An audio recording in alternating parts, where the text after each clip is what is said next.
بسم اللہ الرحمن الرحیم۔ شروع کرتا ہوں اللہ کے نام سے جو مہربان ہے اور بڑا رحم کرنے والا ہے۔ علم دین حاصل کرنے کی فضیلت و برکت۔ حضرت کثیر بن کیس رحمۃ اللہ علیہ بیان کرتے ہیں، میں دمشق کی مسجد میں حضرت ابو درداء رضی اللہ تعالیٰ عنہ کے پاس بیٹھا تھا کہ ایک شخص نے آ کر کہا، ابو درداء رضی اللہ تعالیٰ عنہ، میں مدینہ منورہ سے یہاں تک کا سفر کر کے اس لیے آیا ہوں کہ آپ سے تحصیل علم کے بارے میں وہ حدیث سنوں جو آپ صلی اللہ علیہ وآلہ وسلم سے بلا واسطہ روایت کرتے ہیں۔ حضرت ابو درداء رضی اللہ تعالیٰ عنہ نے اس سے پوچھا، یہاں تم تجارت یا کسی دوسری ضروریات کی وجہ سے تو نہیں آئے؟ اس شخص نے بتایا، اس کے علاوہ میرا یہاں آنے کا کوئی مقصد نہیں۔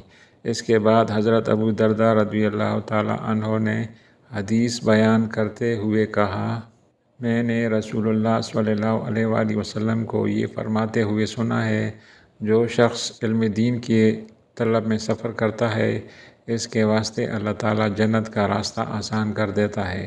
فرشتے اس سے خوش ہو کر طالب علم کی راہ میں اپنے پر بچھا دیتے ہیں۔ زمین و آسمان کی تمام مخلوق ایسے عالم کے لیے بخشش کی دعا کرتے ہیں، حتیٰ کہ مچھلیاں پانیوں کے اندر اس کے واسطے مغفرت کی دعا کرتی رہتی ہیں۔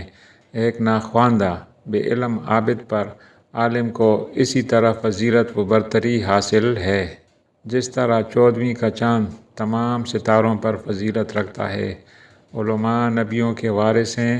نبیوں کی وراثت مال و دولت نہیں ہوتی، ان کی وراثت علم ہے۔ جس نے علم دین حاصل کیا، اس نے بہت بڑی بابرکت دولت حاصل کر لی۔ اللہ تعالی ہم سب کو علم دین حاصل کرنے کی توفیق عطا فرمائے۔